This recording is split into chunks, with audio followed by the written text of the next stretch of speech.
welcome all you wiretappers out there back here in the studio of Gangland Wire. As you can see by the, my badge on the plaque and my plaque from the FBI, from my friends at the FBI behind me. I've got Jeffrey Sussman on the Zoom here. He was on the show before. We talked about Greg Scarpa and from his book, Big Apple Gangsters. He's a prolific author from New York City, and he has several books on boxing, has a real interest in boxing. And so I've always been interested in this, the mob and the boxing. It's kind of out of my childhood in the 50s and 60s. That was like a really commonly known thing, that fights were being fixed, and the mob had, back east, of course, the mob had something to do with it. And so I asked him about doing one on that, and he graciously agreed. So we've got Jeffrey Sussman here. Welcome, Jeffrey. Thank you. It's a pleasure to be with you again, Gary. So Jeffrey, first of all, you are a pretty prolific boxer. You've got other books on the sport of boxing. You've got, well, name those books off. You got one about Rocky Graziano. It's out of my childhood. There's one called Rocky Graziano, Fists, Fame, and Fortune. And before that, there was a book entitled Max Baer and Barney Ross, Jewish Heroes of Boxing. A lot of people didn't know that, for example, from about 1910 to 1941, the Jews were the predominant boxers in the sport. Oh, wow. And then after the Rocky Graziano book, I wrote a book about boxing in the mob, about how the mob controlled boxing, basically beginning around 1920, all the way through, certainly up through the famous Sonny Liston Muhammad Ali fights. Interesting. Now, folks, I'll have links to all of his books and his Amazon author page and everything on in the show notes, so you can take a look at that. Well, first of all, Jeffrey, let's start talking about how did you get such an interest in boxing? Obviously, you have a big interest in boxing. Well, what happened when I was about 12 years old, I was a skinny little kid, and my father was worried that bigger kids would pick on me. And my father had been an amateur boxer. He grew up in a poor neighborhood in New York, and where being able to box was an important way of being able to defend yourself. So one day he brought home a pair of boxing gloves, a speed bag, a jump rope, and he set everything up in the basement of our house for me. And he gave me some boxing lessons. And after I had mastered that, he signed me up for 10 boxing lessons at a famous boxing gym in New York, and called Stillman's Gym, where a lot of famous boxers had trained. And he got a middleweight boxer there. This was around, I guess it was around 1957 or so. He paid the man $100 to give me 10 boxing lessons, and I enjoyed it very, very much. And at the end, I said to this guy, I said, "Oh, I'd love to get in the ring and box with someone." And he said, "You're crazy, kid. If you get in the ring, you're going to get your brains beaten out." So that ended that illusion. But I remember I had a Stillman's Gym a T-shirt that they had given me, and I wore that T-shirt until it wore out. My mother couldn't wash it anymore. It had just turned to rags.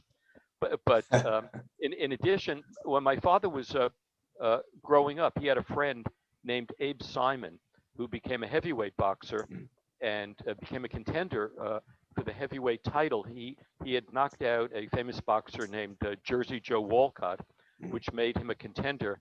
And he fought Joe Louis twice in, I think it was 1940 and 1941, and he lost both times. But it was amazing that he was able to, he lasted 12 rounds with Joe Louis, which was amazing. And I heard stories about Abe, and I met him once. He was an enormous man. He was about 6'6" and weighed, I guess, about 275 pounds. A very sweet, very nice man. You look at him, you would be intimidated just by his appearance. But in fact, he was a very kind of gentle giant. And anyway, that's where my interest in boxing started. And I remember after I was married, the first time I was living in a section of New York called Forest Hills, Queens. And I came out of the subway one night after work, and I was heading towards our apartment.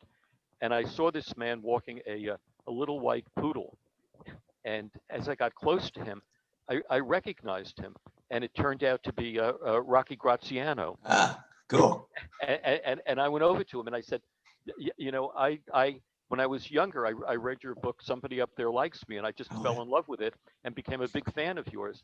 And he said, thanks a lot. And we chatted for a few minutes. And then he said he had to get the dog upstairs to feed it. Otherwise, the dog was going to take a bite out of his ankle. And it amused me that here was this, you know, really tough guy with this little tiny, little puffball of a dog. Really? The two didn't seem to go together, but it was very amusing. Well, Jeffrey, let's talk a little bit about some of the stuff, some of the situations you go to in your book. First one, I found kind of fascinating. We go all the way back to Arnold Rothstein and the Black Sox scandal, and a man named Abe Axtell. Tell us about that a little bit. Well, Abe Attell had been a featherweight boxing champion from 1906 to 1912. He was known as the Little Hebrew. He was a slight man, very tough, and a spectacular. He had spectacular speed in the ring, and he was able to knock out one opponent after another. And after his boxing career ended, he was befriended by Arnold Rothstein, who was really the founder of organized crime in America. And Rothstein had used him in the 1919 World Series to pay off in effect, what they called the Black Sox. And Abe Attell, even though he was a little person, he was able to intimidate all of these players into accepting cash in order to throw the World Series. Of course, they paid them an initial sum of money, and then they never paid them the amount of money that they had fully promised to pay them, which is typical of gangsters. That's so typical, man. I tell you what, I was just doing a story about a gangster that a safe blower that did something for him here in Kansas City, and they got him to confess, and he was promised $5,000, and they gave him $500 and a couple of old cars. Said, well, you can have these cars. That's typical of them, but Abe Attell had a lot of what you would call chutzpah, because when there was a trial after the World Series, trying to determine who was responsible for bribing these players, and when Abe Attell was called to the trial, he said, "You've got the wrong Abe Attell. There's another man named Abe Attell, and he's the guilty one. I had nothing to do with this." And he walked out of the courtroom a free man. They believed him, which is just extraordinary. That is chutzpah. It really is. It's just amazing. So let's talk about. So you have some information there about Jake LaMotta, which is, you know, an immensely well-known, popular character because of the movie with Robert De Niro, and so he was accused of throwing a fight, which seems unusual to most people, I think, knowing about Jake LaMotta. Tell me about that. Well, you know, Jake LaMotta was a very interesting guy. You know, he came from a very poor family in the Bronx, and his father forced him to fight other kids on the street, and then people would throw money at them. And his father was very brutal to him, which is beat him with a stick and chained him to a bed and so forth, which is why Jake grew up being so brutal. And what was interesting, I found, is Jake and Rocky Graziano met in reform school. Really? And they were roommates in reform school. Huh. And Rocky Graziano, who had a terrible temper, said to Jake, you know, if you're going to be a successful boxer, you've got to learn to control your temper. And this was from a man who couldn't control his own temper. But a lot of people thought of him, he was so good in the ring that people designated him as the undeclared middleweight champion. And they would never give him a shot at a middleweight title fight. Excuse me. Madison Square Garden, the middleweight fighters and the welterweight fighters were all controlled by a gangster named Frankie Carbo. Yeah. Oh, yeah. We did a show on Frankie Carbo, who had been a killer with Murder Incorporated before he got involved with boxing. And Carbo said, you know, if you want a shot at the middleweight title, you have to sign with me, and you'll have to do what I tell you to do, and that may mean taking a couple of dives. Mm. And Jay kept refusing, and he had a number of fights, and he still couldn't get a middleweight title fight. So finally, he agreed with Carbo that he would fight this guy Billy Fox, and he would go down in the fight, and uh, and Carbo agreed to pay him. I forgot what the fee was, but I think it was $100,000 actually, and Lamotta was very smart. Since he was going down in the fight, he bet the $100,000 on his opponent to win. And he made out like a bandit from Yes, losing he the did. fight. But it was such an obvious fix that everyone in the audience who saw the fight was furious, and because Lamotta wasn't putting up a defense at all, and they were yelling fix or fake. Yeah. And as one sports writer said, it was so obvious that Lamotta took a dive that you could hear the splash around the world. That's a good one. I wish I could write a line like that. That's a great one. Yeah, me too. It was a good line. Well, interesting. Now, more of mob and the boxing. So, let's go back and talk a little bit about Oni Madden and Primo Carnera. I did a show on this, but give me your take on these guys. And Oni Madden, of course, was an Irish gangster. He was not connected to the Jewish mob at all, but he had his own thing. Yeah, Oni Madden arrived when he was a young man with his siblings and his mother. They emigrated from Liverpool, and they wound up in what the section of New York that's called Hell's Kitchen, which is on the west side of Manhattan. And when he was a young man, he was a member of a gang called the Gophers. If they killed people, they robbed people. And he went to prison for a while. And when he got out, he decided to go into various rackets. Some of them were unions, but he also, after Prohibition, he was looking around for a way. He had made a lot of money in Prohibition, and after Prohibition, he was looking for a way to make a lot of money. And he decided that the fight racket offered that if he could fix fights and bet on the outcome that only he knew about, he could make a lot of money. And Primo Carnera had arrived in this country from Italy. He had been a circus strongman. He was probably the largest heavyweight fighter of all times. I think he was 6'7". But he couldn't really fight to save himself. And yet he kept winning all these fights. And he was a very nice but naive man who believed that he was actually winning these fights. He didn't realize that they were fixed. And Oni Madden eventually pushed out Primo's manager, threatened to kill him, and the manager went back to Europe. And Oni and his cohorts took over the management of Primo Carnera. And what was interesting, Abe Attell was still involved in fixing boxing matches and was a friend of Oni Madden. And Oni hired Abe Attell to teach Primo Carnera how to box, so at least he could give the appearance of being a skillful boxer. And he developed some skills, but not enough to really win matches. And he had one fight after another, and eventually became the heavyweight champion of the world as a result of a fixed fight.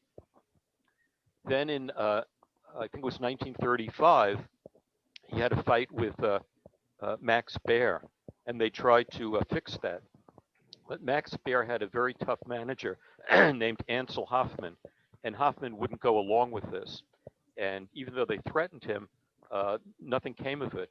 And Max Baer severely beat Primo Carnera in the title fight. I think he knocked him down 10 times in the course of the fight. And at that point, Oni Madden and his cohorts decided that they no longer needed Primo Carnera, that he was a lost cause. He lost the championship, and they abandoned him. And Primo Carnera, as a result of that fight, had a broken jaw, several broken ribs, and a broken bone in one of his arms. And even though Max Baer was portrayed in the movie Cinderella Man as a horrible, narcissistic braggart, he wasn't. He was actually a nice guy, and he paid all of Primo Carnera's hospital bills after that, because the mob wouldn't pay for that. And then, once Primo Carnera recovered from this beating, Max Baer got him a job as a professional wrestler. And in wrestling, he was able to win a substantial amount of money, because the mob had stolen all of his money when he was a prize fighter. He was broke because the mob took everything from him. There were two interesting movies based on him. One was a Requiem for a Heavyweight, and the other was The Harder They Fall.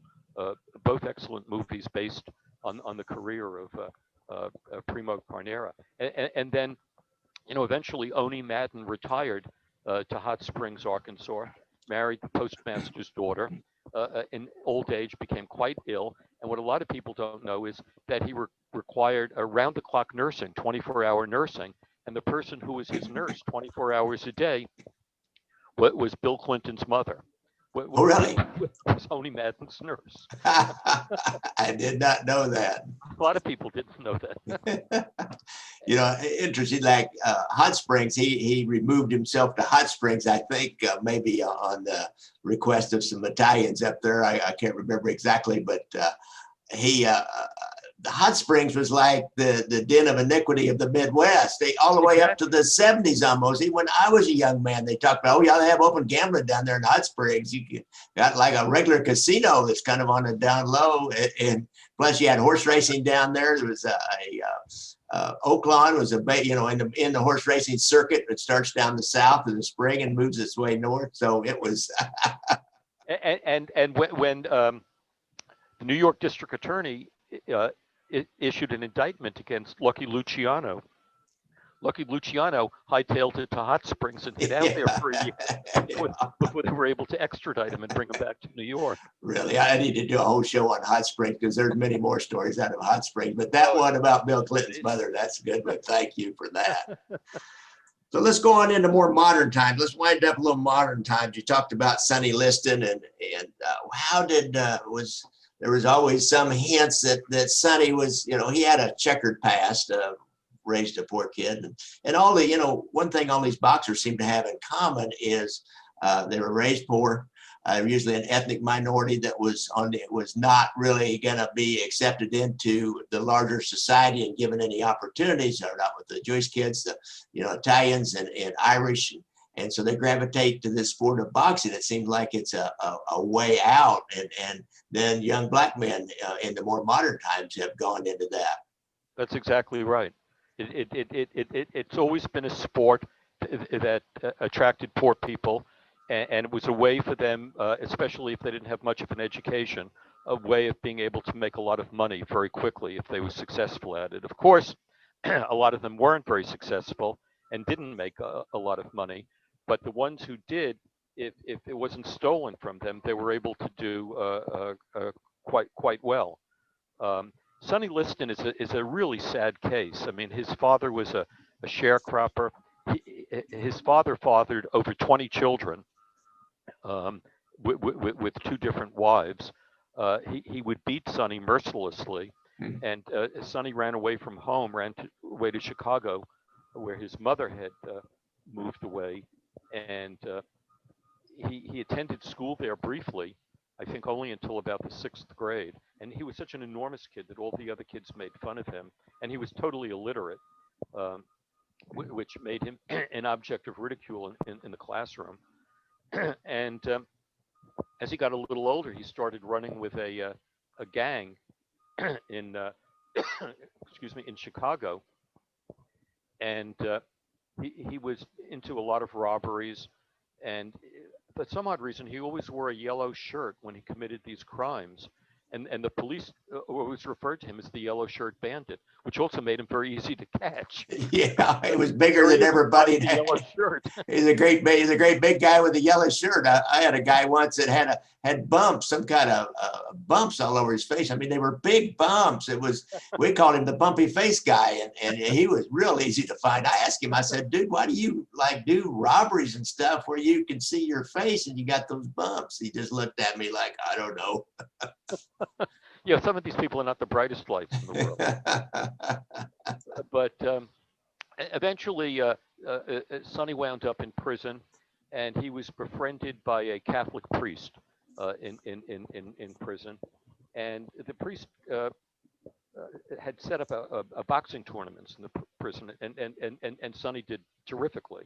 You know, he normally he would knock out someone within a couple of minutes of the first round. And the priest suggested to him that boxing could be an outlet for his anger, and it would give him a profession, something to do when he got out of prison. And he guided him into that and through that. And Sonny was establishing a record of knocking out one opponent after another. I mean, he was unstoppable. And he also intimidated people. He was a mean SOB. One of professional boxers whom he faced many years later said the one thing about Sonny, he said, you know, most fighters go into a ring wanting to win the fight. Sonny goes into the ring wanting to kill you. and he said it really is intimidating. He said it, you know, it scares the bejesus out of you when you're facing this guy in the ring. And he said, you know, and I faced a lot of tough guys, but no one ever liked Sonny Liston. And eventually the mob moved in. You know, they saw an opportunity here. There was a guy who was in control of the mob in Louisville named John Vitale, who bought a large part of Sonny Liston's contract.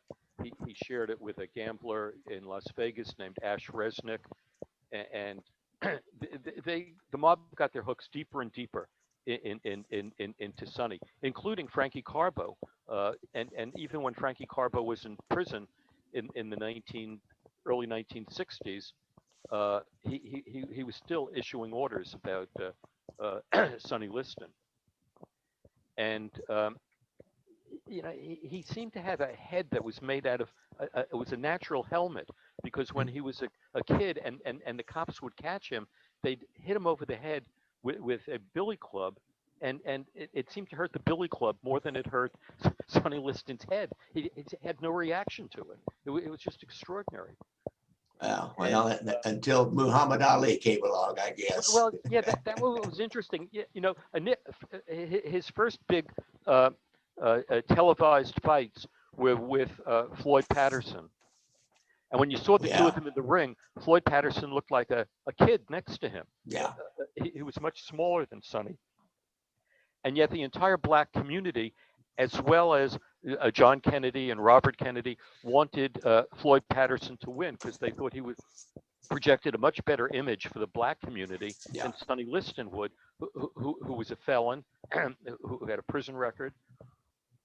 And yet, in the two fights that he had with Floyd Patterson, he knocked him out in both fights in the first round in about 2 minutes. Those were two of the fastest knockouts in boxing history. Wow. Then he was to have a fight with Muhammad Ali in Florida. And Muhammad Ali said before the fight, he told other people, it wasn't well known, he said he was also scared to death of Sonny Liston. But he was taller than Sonny. I think Sonny was about 6'1", and Muhammad Ali was 6'3". Yeah. But even so, when they got into the ring, Muhammad Ali stood up on his tiptoes so that he could look down at Sonny Liston, trying to intimidate him. He could play some mind games, that Muhammad Ali. Right. And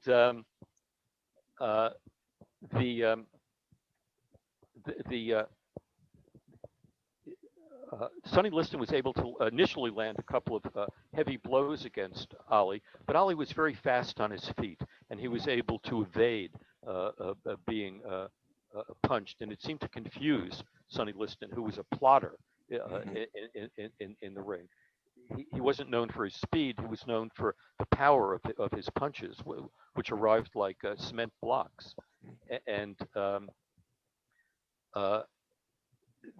then I think it was around the fourth or fifth round, Sonny came out of his corner and jabbed Ali, who was then known as, still then known as Cassius Clay, hit him in the face a couple of times, and either Sonny or Sonny's manager had put some liniment on Sonny's gloves, and it got into Ali's eyes, and he couldn't see. And so he just kept dancing around trying to avoid Sonny. You know, he would hear Sonny breathing as he got close to him, and as soon as he would hear his breath, he would back away, and then he would hold his arm out, straight armed, his left arm, hoping that would keep Sonny Liston away from him. And by the time he returned to his corner, he said to his corner man, "You've got to stop the fight. I can't see." And the corner man said, "We can't stop it, because if we stop it, this is your only chance to get the heavyweight title. And if you resign from it right at this point, you'll never get you may never get a second shot." And his corner man put his pinky finger in the corner of Ali's left eye and then touched his own eye, and it stung and it burnt. So he realized that they had put something into Ali's eyes. So he kept using water to try to wash out Ali's eyes. And it was interesting because Ali was associated with the black Muslims at that time, and they thought that the manager was trying to do something to Ali in his corner, and they came up to approach the corner as if they were going to attack the cornerman. And then he quickly explained to them what he was doing, and they backed away. But after, you know, furiously blinking his eyes and having more water washed out, he was finally able to see. And he got in the ring, and he really started going after Sonny Liston for what Liston had done to him. And at the end of that round, I believe it was the sixth round, Sonny retired to his corner, and he looked exhausted. He was breathing heavily, and Ali made a show of yawning as if this was just, you know, very boring for him and didn't require much effort. And then Sonny wouldn't come out for the next round. And there are three theories about what happened. It was known that he had a bursitis in his left shoulder, and so he claimed that the bursitis had got so bad that he couldn't lift his left arm. Then other people said that the fight was fixed, you know, that he didn't want to be knocked out, so he thought it would be less embarrassing for him just not to come out of his corner.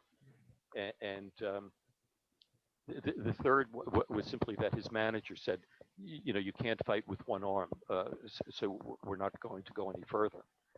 So he in effect lost the fight, and Ali became the heavyweight championship. In their contract, there was a clause for a rematch, but none of the big cities, none of the mayors in the big cities wanted the rematch. They didn't want Sonny Liston in their town. And the only place that would accommodate them was a small town up in Maine called Lewiston. And once again, there was a lot of talk about who would win the fight. And in this fight, Liston was favored to win 8-1 against Ali. Now, John Vitale had one of his compatriots come to him and say that he was going to fly up to Lewiston to see the fight, and John Vitale said, "Don't bother. The fight's fixed, and it'll be over very quickly." And Ash Resnick told one of his gambling partners who wanted to go to the fight in Lewiston, he said, "Don't bother flying up there. The fight will be over before you can get into your seat." And about a minute and 40 seconds into the first round, Sonny Liston went down in what looked like a punch that just seemed to graze his head, that didn't seem to hit him at all. And a number of sports writers said it looked as if the punch was so light, it couldn't have been more effective if he was just trying to get rid of a fly around his head. And when Sonny Liston went down, he seemed to perform going down. He fell down, he rolled over to the other side, he rolled back over again. He lay there for a minute, and Ali was sent back to his corner by the referee. And when he got back to his corner, he said to his cornerman, he said, "Did I hit him? I don't even think I hit him. How did he go down?" And his cornerman said, "Oh, sure, you hit him. Don't worry, you hit him." And Ali never believed he hit him. Well, there was an argument amongst various sports writers, some saying that the punch never landed or just kind of swiped by Ali's head. Others said that he really was hit and he went down. However, the FBI overheard a recording made by Geraldine Liston, Sonny's wife, in which she said to Sonny, "Look, since the fight is fixed, go down in the first round so that you're not hurt. What's the point of getting hurt if you're going to lose the fight anyway? So just go down and you'll collect your money, and that'll be that." So, based on what the FBI assumed, that the fight was fixed, it probably was a fixed fight. I don't think Ali knew it was fixed. He didn't have to know. They just had to fix Sonny. And because the mob had such incredible control over Sonny, they really had their hooks very deeply into him. They could pretty much do whatever they want with him. Yeah, they might have made a bunch of bets all across the United States in different places, so nobody could get the pattern on it, that he would go down within 5 rounds or 4 rounds or something like that. So he just, or that he would for sure lose. Right. So supposedly the Vegas gambler Ash Resnick made $1 million. Yeah. $1 million profit from his bets on that fight. Yeah, and they'd have to have different agents, sub-agents go out and place those bets, because if one guy started laying all that money on there, it's a dead giveaway. Absolutely right. I mean that's what Arnold Rothstein did with the 1919 World Series. Yeah. He had about 50 or 60 people going out all over the country betting on his behalf. Interesting. Well, Jeffrey, this has been great. Folks, this has been Jeffrey Sussman, and that's I love that talk about boxing and the mob. As you grew up in the 50s like I did, and a lot of my listeners did, and even younger people, but man, we love boxing and finding out about those kind of stories behind the headlines, which you just told us a whole bunch of them. Well, I'm glad you enjoyed it, and thank you for having me on. All right. Thanks a lot, Jeffrey. My pleasure. Okay. Yeah, let's, I guess that's all I got. If there's anything else you wanted to cover in this or say about your books or anything, I can add that in. No, I have a new book that's coming out in October, which is a very interesting. It's called Holocaust Fighters, and this is a subject that a lot of people don't know about. Is that a lot of Jewish boxers in Europe in the 1930s who were eventually arrested by the Gestapo were taken to concentration camps where they had to fight for the entertainment of the SS guards, and the men who lost the fights were taken out and killed.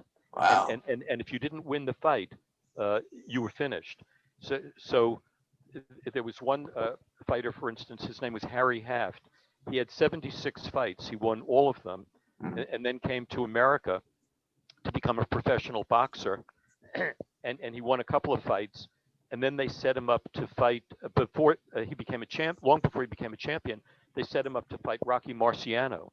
And 2 mobsters came into his dressing room before the fight, and they told him that if he didn't lose the fight, they would kill him. And this is a guy who survived Auschwitz. I know, I'm just thinking. Yeah, okay, shoot your best stick, dude. Right, and so he lost. I mean, they would have killed him. His manager said to him, you know, I'd love for you to win, but it's not worth your life. But they really will kill you. They really will kill you. Win or lose. Well, lose, you won't get killed, but Right. well, interesting. I'll tell you what, let's get a hold of me when that comes out. Let's do a show on that then. And, Yeah, and I'll take this little bit you talking about it and kind of add it at the end. Like, you know, I'd like to throw a little like side conversation at the end of it anyhow. How about that? Okay. And then there was I don't know if you want me to tell you this. There were a couple of other guys. There was a guy named Nathan Chapow, who was a heavyweight boxer, who was sent to Auschwitz after he killed an SS man with one punch, and had 200 fights in the contest, and had to win and he won every single one of them because he could have died otherwise. Those are really little known stories. I know they're not known by anyone. I did a lot of research. I spoke to both the sons of both of those two fighters, and the information was very, very interesting.